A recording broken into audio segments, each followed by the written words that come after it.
Welcome to Talk Cosmos, the show where Sue Rose Minahan and guests unveil astrology's ancient archetypes that continually build the collective experiences in our unconsciousness. Get ready to find your free will from your roots in the stars.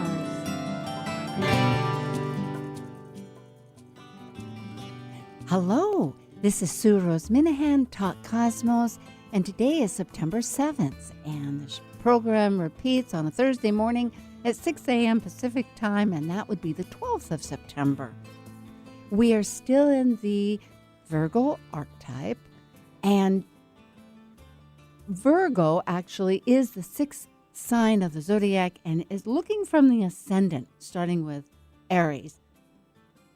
A concept, or really a focus that one can think of Virgo, is it's a little unseen, meaning that we are dealing with issues within ourselves that maybe aren't so immediately visible, and that during that introspected period of time where we're kind of peering around the corner of our own self, we notice things that we want to improve or change and develop, because personal development is the namesake of Virgo. It's our claim to fame. It's where we transform and transformation has other elements, but develop. We grow. It's our personal growth.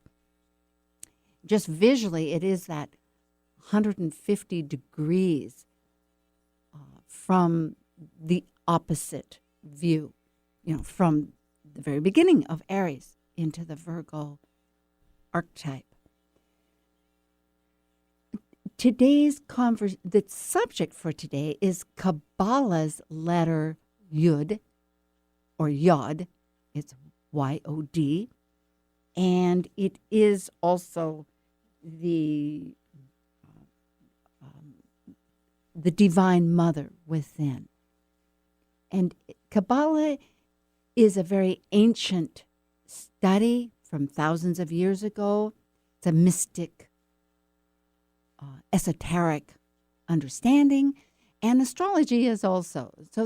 And the purpose of Talk Cosmos, actually, in many ways, is to look at these different facets of the archetypes, the astrology archetypes, as Carl Jung helped devise, and that's a little bit of history here, but really, what is the intentional purpose? And so relating one ancient archetype that really had, well, I wouldn't call it archetype, but study our whole theme of life, putting purpose to life, helps how we might further understand astrology in the developmental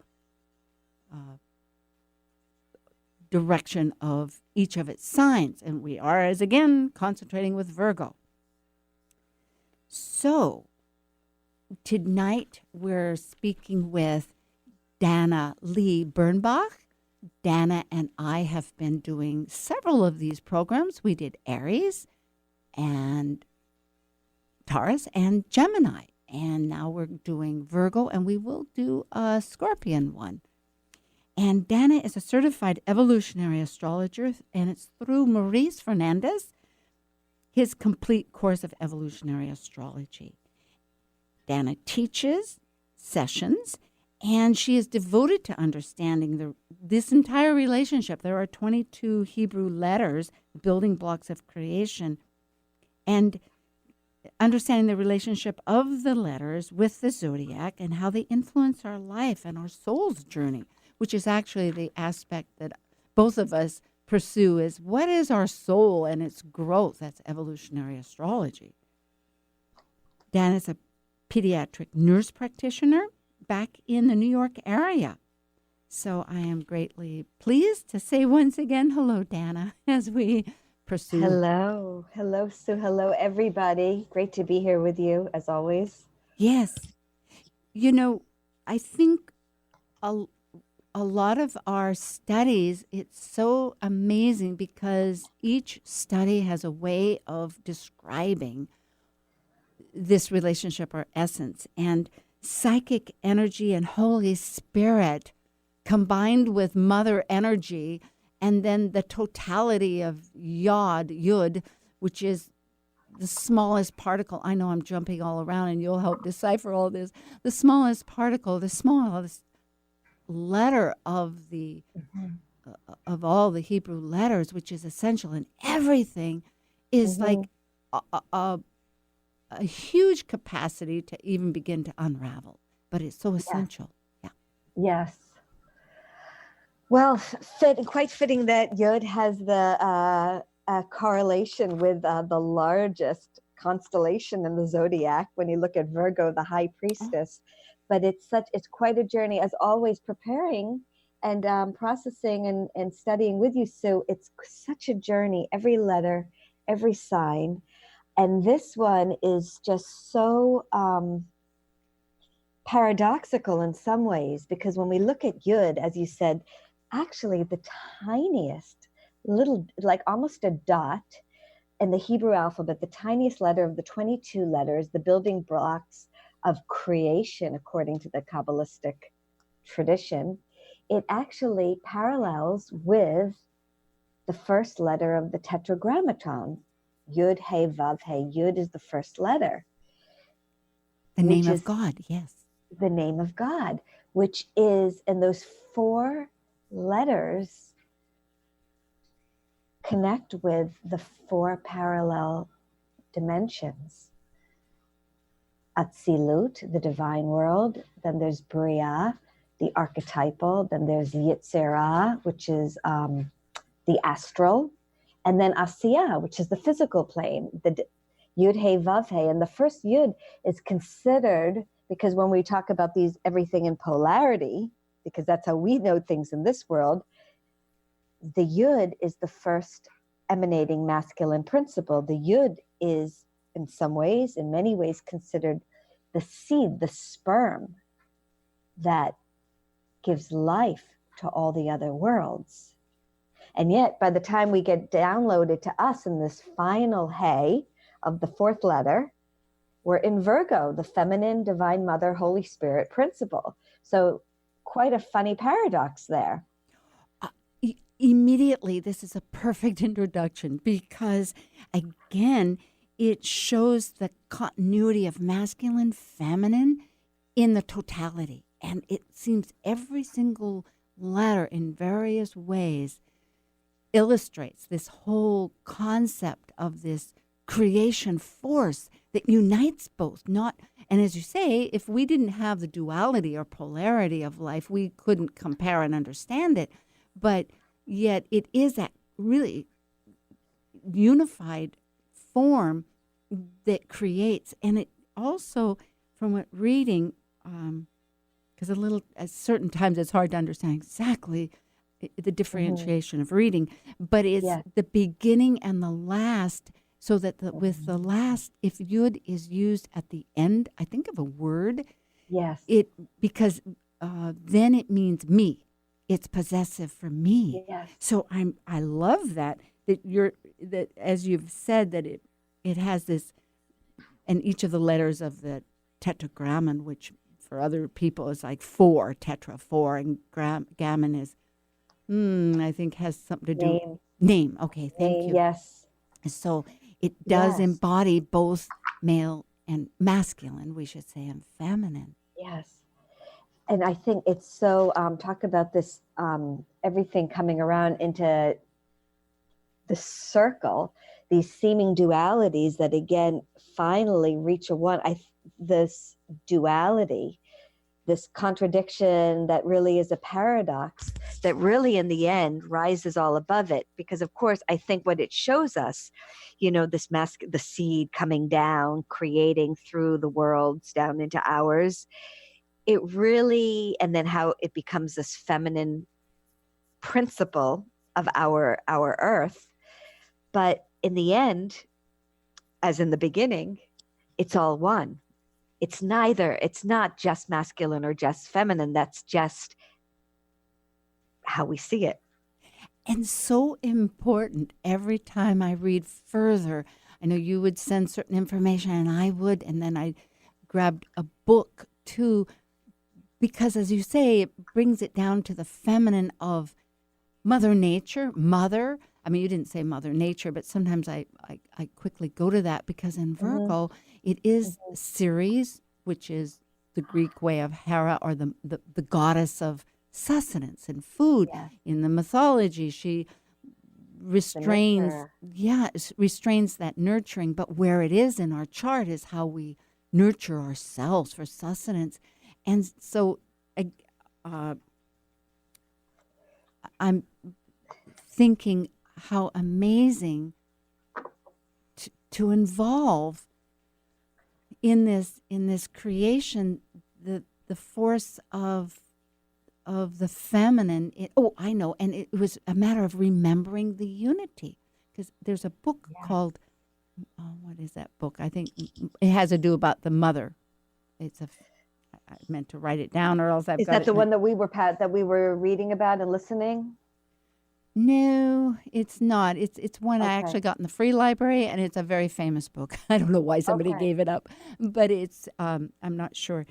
It is about the mother, the goddess mother, and it's a sort of an archetypal book. But the whole idea that we need to remember love, we need to remember the mind and the heart, Yes, it absolutely. And it really shows that also, even when you speak, when we speak about the Yud, this seed principle of creation, it's an emanating principle. So already there's been a receptive secondary quality that really bespeaks to what we can even speak about at the highest level at Atzilut is actually the mother. It needs a receptive. Yes, the receptive. It's already been downloaded to a certain level. Yeah. I mean, that's how high up on the tree that we're going. And it is all 10. I mean, looking at the Kabbalah matrix, or the tree of life. Yeah, the tree of life.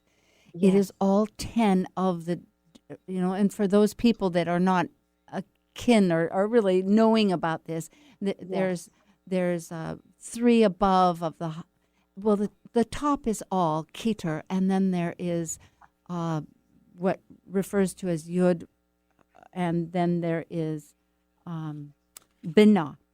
So, and Binah is the understanding. And what is the other? It starts with a C. Show. Chokhmah is Chokhmah. Okay. Yeah, Chokhmah is the wisdom. Wisdom, yes. And so yes. Wisdom is, in order to have understanding. In other words, Yud is represented by the hand holding wisdom. Yeah. So it is, again, this whole dialogue, in a sense, relating on a very large basis, but then that's what esoteric is trying to describe the hidden spirituality or life of everything in these various ways of describing it. But again, in a sense, it's like as you were just saying, the seed coming in with the womb of nature, of forming creation in many ways, but here it is with the hand holding the wisdom. Yes. And if I may, at this point, because we're speaking so much about this, the meaning of the hand, and how people are possibly thinking, do we get to Virgo from all this? Yes, please do. We have the hand in Hebrew. Yud is actually spelled, it begins with a Yud, followed by a Vav, followed by a Dalet, Yod. And it actually depicts this downward. You can think of it as downward because that's in the 2-dimensional. When we look at the tree of life, the Yud up in either Keter and Chokhmah that are so close together, it's really hard to even differentiate them. But at the top of the tree of life, that's the Yud, coming down into Vav, which we talked about earlier, Vav and Yesod, the moon, which is the astral plane. And then Dalet is the door, Dalet, into Malchut, our world. That's the hand that brings us down here. And it's also through Dalet, the door, our world, Malchut, that we go back up into the higher divine realms. It's through that open door that we come in, and we go out. Yes. That's the hand. I love this. It is very descriptive, and it did take some really consideration. I know this is abstract for people because they can't see it, but the way it's drawn, there is a shape of it. I mean, it is a dot, but within that dot, there's this shape that Dana's expressing, and in those terms with the tree of life, there's I don't know if you could say if it is the totality of creation. The top part that you were speaking of is more of the spiritually connected, where wisdom and understanding are beneath the totality of everything. And then there's these 6 that are, when you spoke of Vav, I think that was Gemini. It's a connector. It's and. So the Vav, the Gemini and it Zion. embodies that whole sense. So, I mean, and the importance of this is that the beauty of it too is that by delineating, by sort of by defining some of these things, it gives us a kind of comprehensive way to see how the connection, but our understanding, like if you take the whole totality, there's a wisdom, but then to get to the wisdom, you go through understanding, but to get to but to hold understanding, you have to be held in the hand of wisdom. And this pathway that goes from spirit through the physical down, like you were saying, Malchut, which is us in the more dense form that's visible, and then back up again. So if it is through, and it is amazing. Here I'm trying to decipher for the greater audience that I'm thinking sometimes I may have confused it, but hopefully that added up. Because, again, it is that feminine principle of love through what is referred to in some studies as Holy Spirit. And I think this whole connection, that it is important to understand that love, light, spirit are all connected. Yes. And that is, in the Hebrew, the Holy Spirit, which is called the Shekhinah. That is the divine presence. It's the divine presence of God that we know of, that we experience on such a personal level, that not only is the Holy Spirit, in the Hebrew tradition, it's in feminine. The Shekhinah is the divine feminine, is the soul of Malchut. It's a download of Binah, of the divine mother above the divine womb, down here on earth, but it's also the spark of us,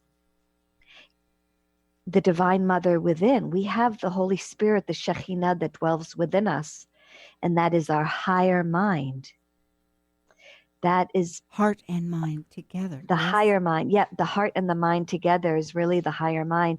And that really is when you connect with the Shekhinah, or if people understand the term the Holy Spirit, that's very akin to the divine self, the essential self, or the higher self. When you really commune at that level, then you've really connected with your higher ray.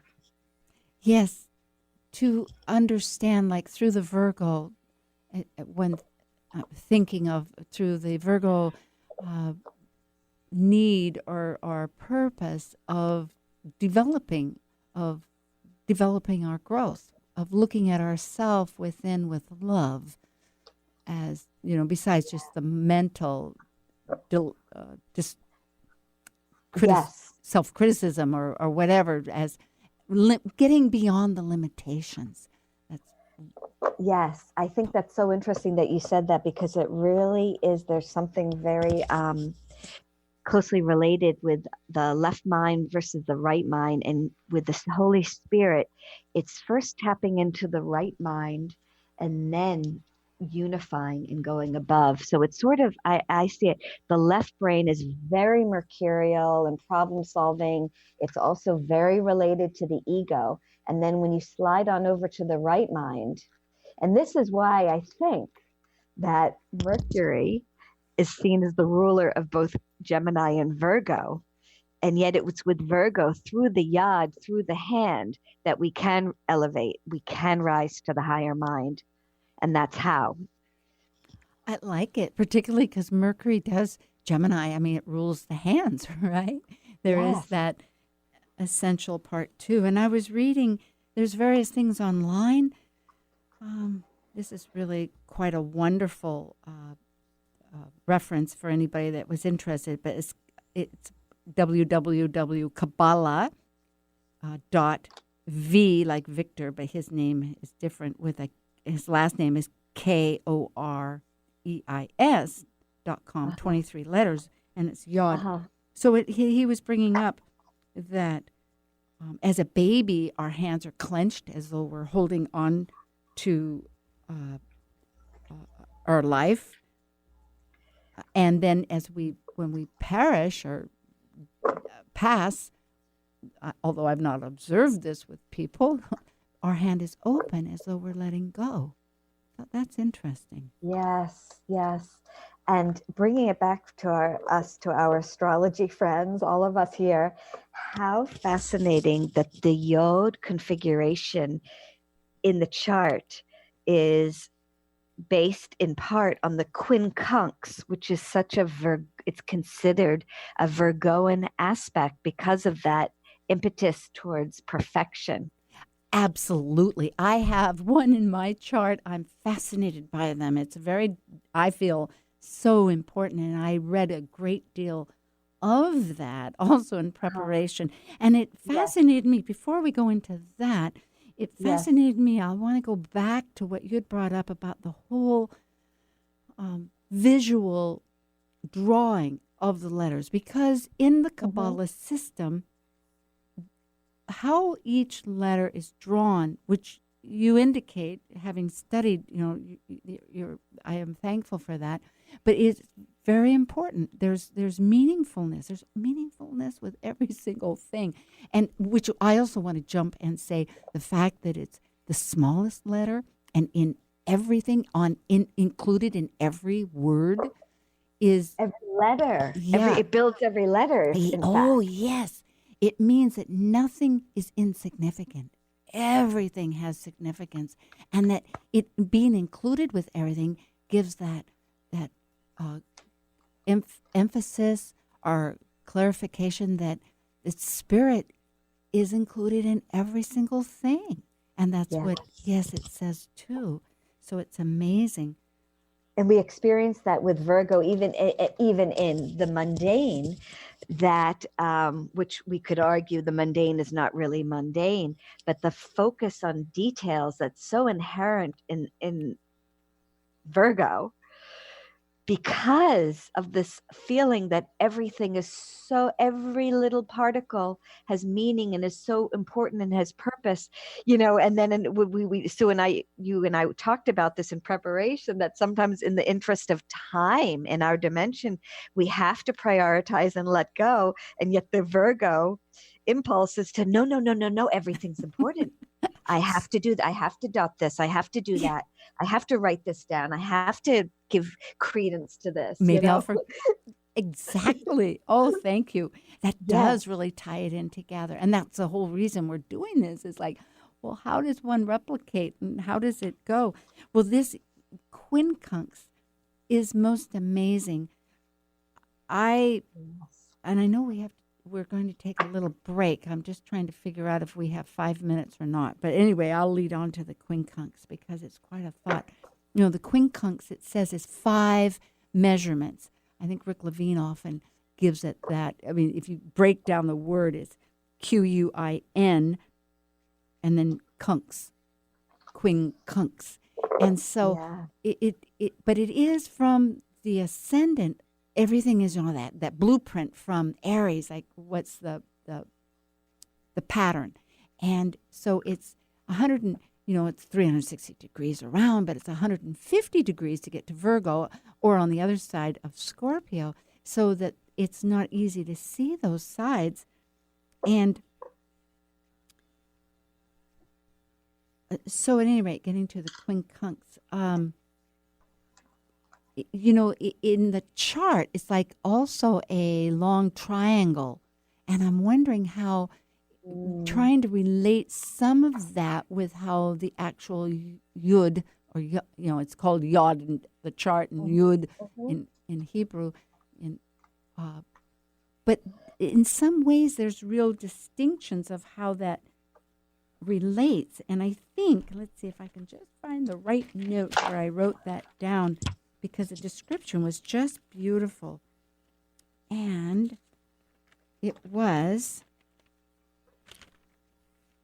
that, one goes down, goes across, just like from the 1st to the 6th. And then it goes, then there's a hook, meaning it goes like Vav, it goes over. And then there's a dalet, which is the door, which, because if you go with the yod in astrology, that configuration where you have an apex, one thing, and then it's got this sextile, this connector between it. It is as though you're going across to one, and then they're connecting with an and, which is like connection and sextile 60 degrees.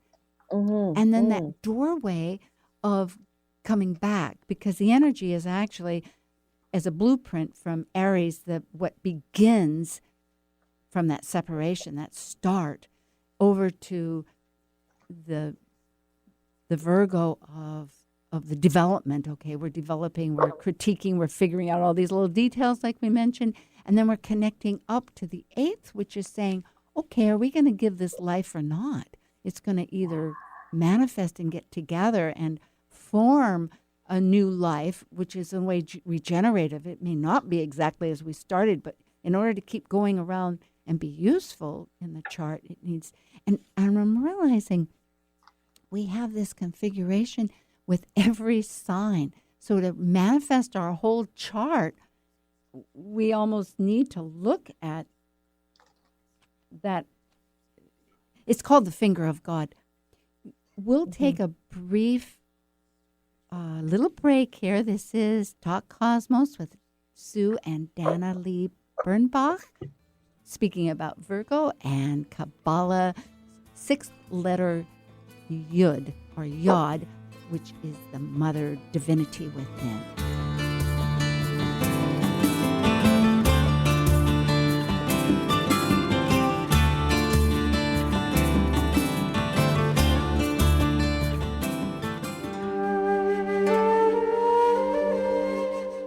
While we take a break from this week's edition of Talk Cosmos, let's take a look at this cycle's archetype. We are currently in the yin period of Virgo. By leaving a cycle based on the creative manifested legacy of our highest creative form, the energy of Virgo completes the last sign below the horizon of the self and requires discernment to perfect oneself through the mental process of critical analysis. As a mutable earth sign duly ruled by Mercury, Virgo refines, heals, or fixes through daily routines, developing skills and services to control nature's chaos and maximize efficiency. Welcome. This is Leslie Francis, professional astrologer and author of the 2019 and 2020 Llewellyn Sun Sign books. And you're listening to Talk Cosmos on Alternative Talk, 1150 a.m., hosted by Sue Rose Minahan every Saturday from 6 to 7 p.m. Alternative Talk, 1150 on AM, 98.9 HD3 on HD, 1150kknw.com on the web.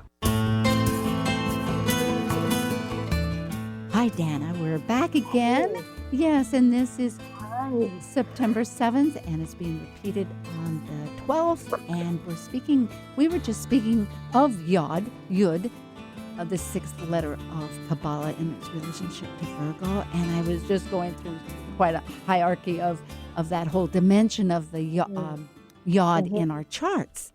Yes. And the other fascinating thing, if I may interject, is when you talk about the 3 points, of course, the Gnostics would immediately start speaking about the Trinity. And, there's the God, the divine creator, however you want to call God. Yes. And then there's the Son, the child, the divine child, who is collectively us, all of us. And then there's the Holy Spirit. So it really is such a correlation with this divine principle of the hand, the yod, this archetypal essence in that is found in the chart, which we can speak about for days in and of itself, the yod, and how it's activated by transits in one's life and changes, as you're sort of on the path.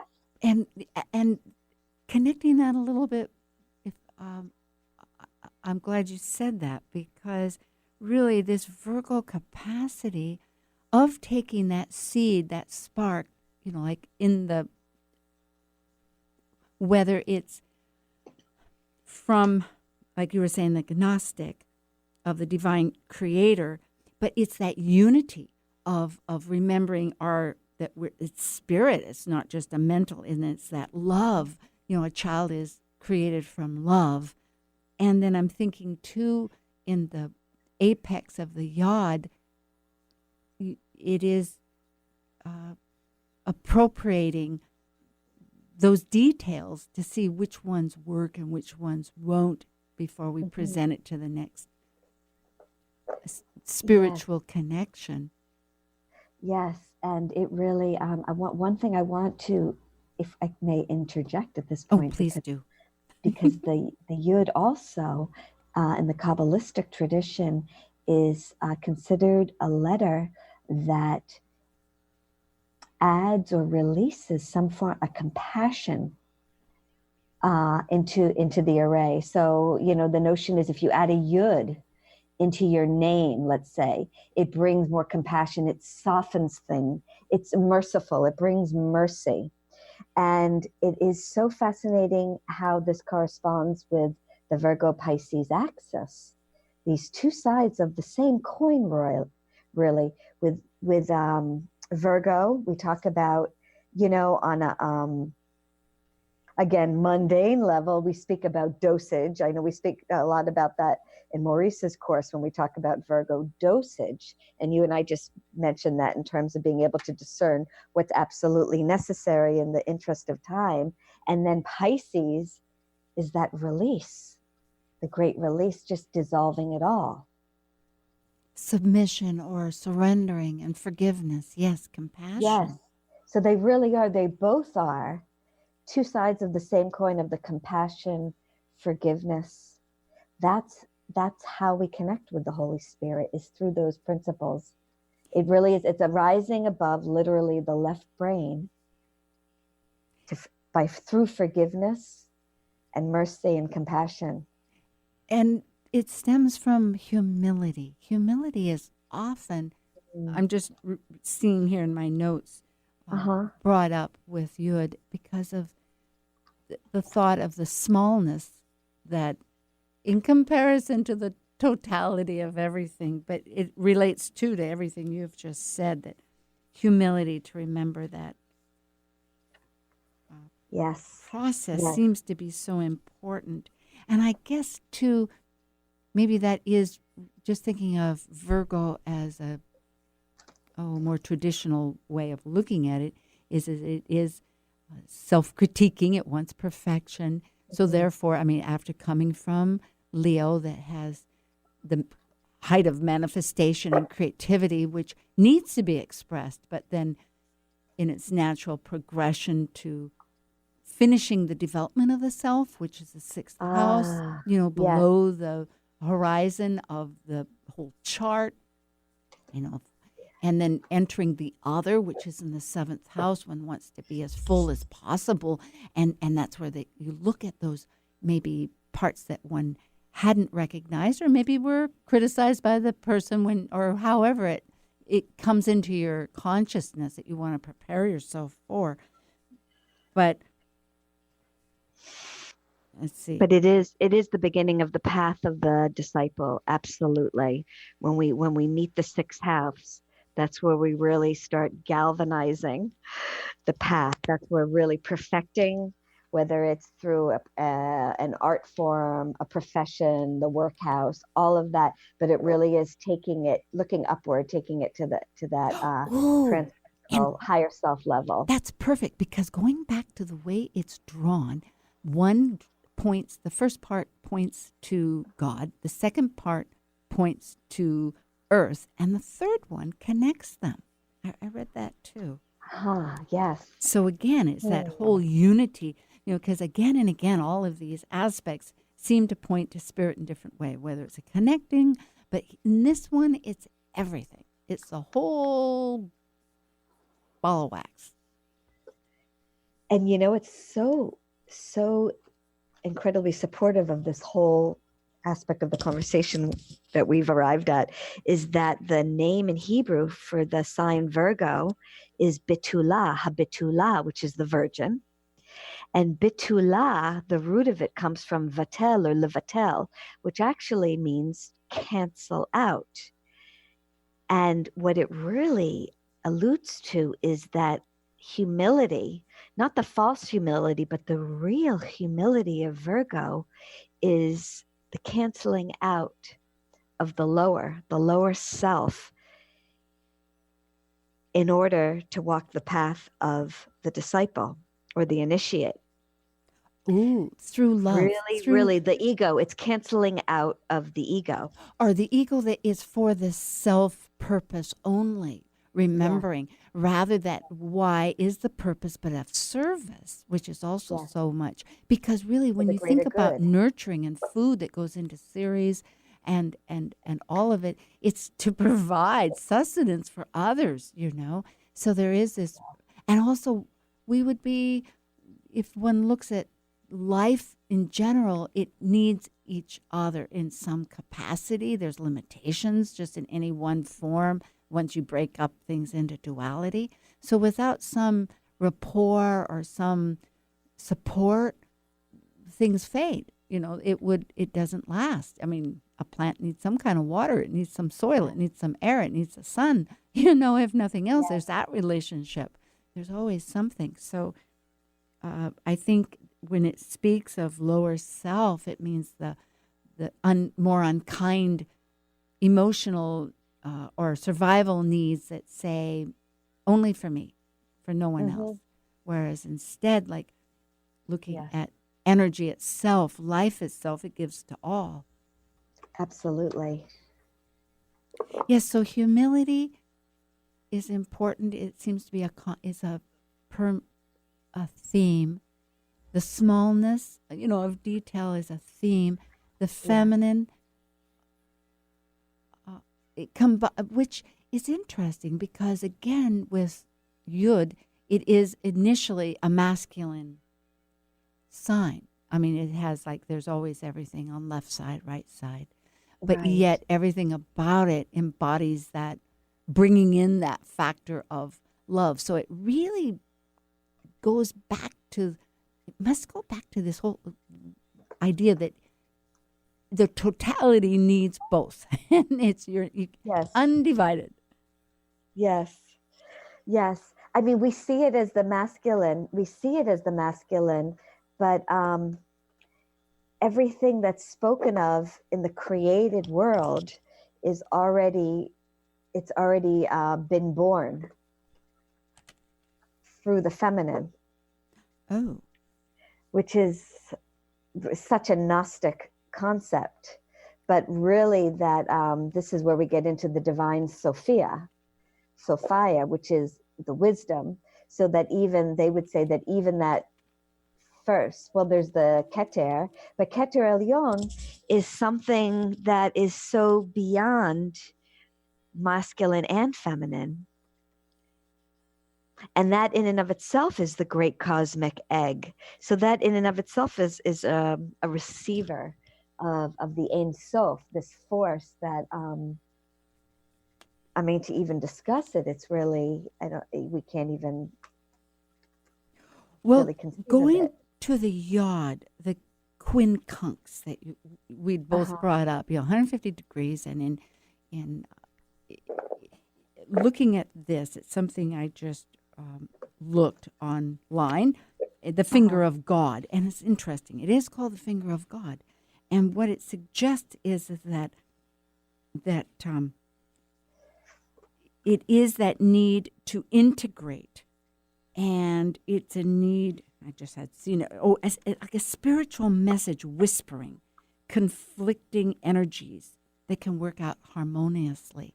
Because again and again, that's the conundrum of the quick analysis of a yod in the chart, is that there's a couple of, on the looking across, which could be looked at as the vav to the dalet, which is the connector to the doorway. Yeah, those two work, but how are they going to get back to the self over there on the other side of the chart? That's sort of in this hidden area, which also could relate to the fact of introspecting to become this perfection of service, to give to our higher purpose, to be unified in the realm of the totality of our God-like being of the inside. And that is to recognize that they are separate, but yet recognize each and find out by recognizing them, it gives some understanding or maybe it's through compassion, I guess, of oneself, because these are energies that would be within ourself that we need to coordinate. And what they said, just what you were saying, however, it got inspired to say that, yes, it's like a spiritual message that there's conflicting things, but yet there is a way by noticing and working with these forces that greater things get developed. And I think that also, yes, it's for us, it's great for learning if it really, really strengthens our understanding or brings us to a different level. But in the end, it doesn't matter. It's really a tool for us to understand these polarities in the end. True. But we'll expand on that. Well, because even when we talk about even Virgo and Pisces, these sort of, when you think about it, two sides of the same coin, even though they seem so disparate, when you really get down to it. And I think by looking at our work, looking at the letters, really helps understand it more. But it really is opposite sides of the same coin. So, for instance, when we talk about the Yud, which is sort of considered the masculine and the first letter of the tetragrammaton. But then when you really start thinking about it, we say, well, in our minds, and if you really understand a little bit of the tree of life, you start thinking, well, even that is a manifestation of something else. It just brings you closer to understanding. It doesn't really matter. Yes. Is it masculine? Is it feminine? Are they both? Does it really matter? No, it's just that they are. Except for our understanding as a tool for our understanding, getting closer. Well, that kind of jumps up to the core. Yeah, it jumps back up to the tree of life, because I'm thinking, okay, you've got Keter, which is the top of all, it's everything, and then it goes down to wisdom, which is coming from Keter, once you divide it, and then you have understanding. Well, as you say, that understanding kind of gets divided up, but it's nothing unless it's held by the whole totality of it that feeds back to the wisdom. So in a sense, it doesn't matter whether it's this path or that path, as long as it gets you to some wisdom. And I just now noticed here, you had sent an interesting link about the Holy Spirit and psychic energy. I thought, well, this was very interesting. I hadn't quite put together for myself Holy Spirit with Virgo, but now I do. I see it is like a whole, just one way of describing, but it is a spirit, and it is psychic, and it is what nurtures, and it reveals that hidden spirit of us. And it says, how are we going to reveal our divinity? And that some of the benefits, of course, by aligning ourselves to, like what we were saying, within, through the love, like the higher, as you said, the higher nature of it, aligned with love, we could say, as it purifies, it heals, unifies.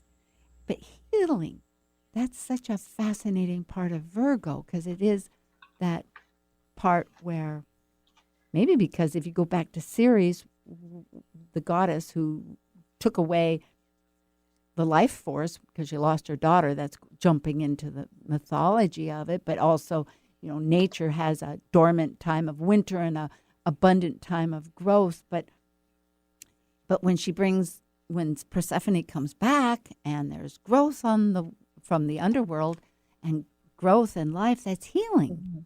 Mm-hmm. Yes. And that's one of the first gifts of the Holy Spirit, is the nurturing, the unifying, the healing. I'm actually drawing, there's different materials. We're reading about the gifts, the 7 gifts of the Holy Spirit. But what you and I had touched upon in our preparation was that the TSG Foundation.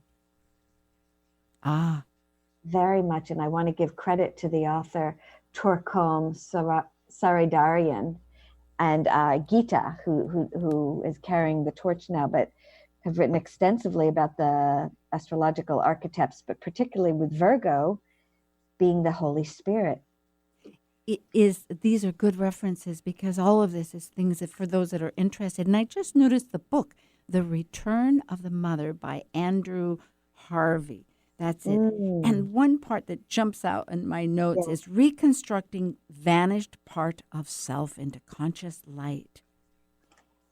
And it unites. So again, that goes back to sacred feminine, part of Yud, part of definitely Virgo, that for whatever reason, astrology seems to emphasize more as a receptive.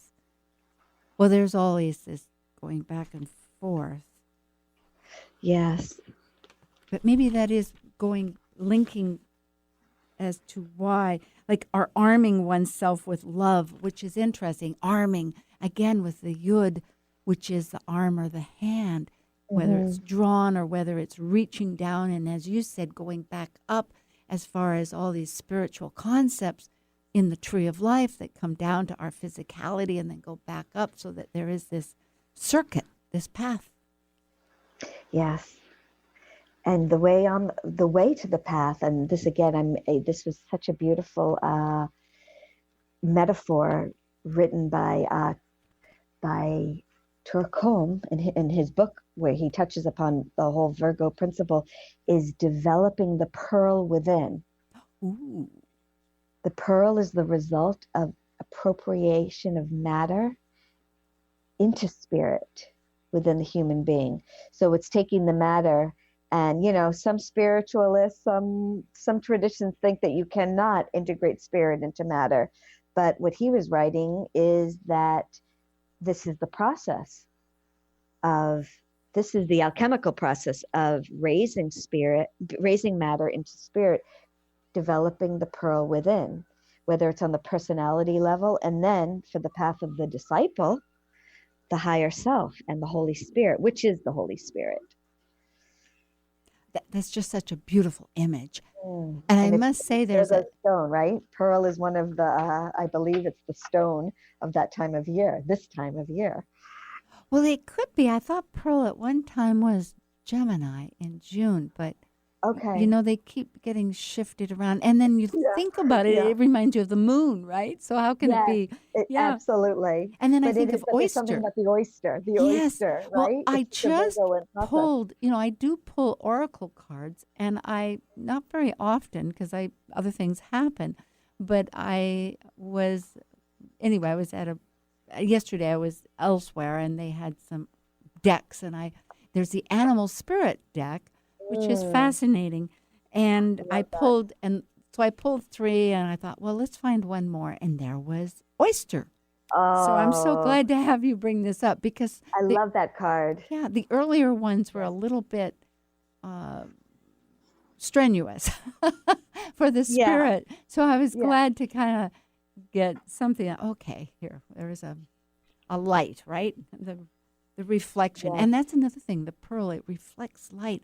And that's what Mother Spirit reflects, whether it's the moon or whether it's this energy and whether it's understanding and the wisdom, all through the totality of that we're trying to achieve, right? We're trying to achieve in Virgo our furthest development. And it really is recalling that oyster card, but really get just for a moment to back harp on that pearl. It's the tiny, from a tiny speck of sand, a little, what analogous for us, right? A metaphor for a tiny particle. Such a beautiful thing is produced. It's an art. It's a work of art that the oyster produces from that irritating sand. Yes. Dana, you are brilliant. You are brilliant. And that brings the yod. I'm speaking with Dana Lee Bernbach. We have a few minutes here, but I just want to connect with our audience here. And today is September 7th, and it'll be repeated on the 12th. And we're talking about Virgo and the Kabbalah letter Yud, the Mother Divine within. And next week on the 12th, not the 12th, let's see, today's the 7th, the 14th, will be Tara All. And she, too, has spoken before with us. And she's from Los Angeles. And we'll be talking predominantly about the full moon. It'll be in Pisces. But we'll just continue. So Dana and I have just been, that's a gorgeous. Oh, one other thought I want to let people know about. You can subscribe to Podcast One. KKNW, the facilitator, the radio program that we have our show on, is now partnering with Podcast One and has all the archives. So if you go into Talk Cosmos, you can find out about Dana Lee Bernbach and connect with her or any of our guests. And there's a link, or just go to podcast1.com or 11. There's all kinds of paths, many paths, and that's what we're talking about here too. I'm thinking to find out about our archetype, our archetype, our pearl. Yes. Our pearl of the day really is in this period of so much Virgo energy still after the new moon of the end of August, and how it is just talking, since we're speaking about the Kabbalah and the Hebrew letter, that it's the Hebrew, we've entered into the Hebrew month of Elul, which is in preparation for the beginning of the new year, the Jewish New Year, and Atonement, the Day of Atonement, which is really at one-ment. It's all about the forgiveness. So it really, really speaks to this Virgoan process of purification, humbling oneself for the greater self, the greater, larger one, in order, through forgiveness, in order to unify. Yes, and I'm together. noting here, back to the Return of the Sacred Mother book, that is the sacred marriage of the beyond of unconditional love, that the sacred feminine does bring into this of receiving. You know, it is a receiving element in all of this, but really, and for the we have just a couple minutes here of getting prepared, ourself developed to the point that we have a full personage to connect in partnerships, which is when we meet with other relationships and people in the seventh house. So that is why, really, in Kabbalah or in Judaism, this is the beginning of the calendar. It's because, well, for what purpose? We're not here alone. We couldn't even propagate or continue if we were alone. So of course we're going to have some other people. So this is so important. Yes. Yeah. We're all part of the same. And going back to the chart itself, you know, in Virgo right now, it is having, in this first weeks or so of the month, having tension with the galactic center. So all of these thoughts, you know, which is 27 degrees Sagittarius, Jupiter is in Sag, and it's squaring it, you know, in tension. In other words, it's wanting a kind of for us to get this figured out. So there's a lot of purpose to continue this process of connecting with the heart and mind. Yes. The heart, We have The one. heart being yes, that ancient term that really refers to the higher mind. Yay! Right. Thank you, Dana. That's being signaled that we have to say thank you to all our fantastic people and you, fantastic Dana. That's perfect. Thank you. Thank you, Sue. Thanks, Benny. Thank you, everybody. Okay. See you Great in pleasure. Scorpio.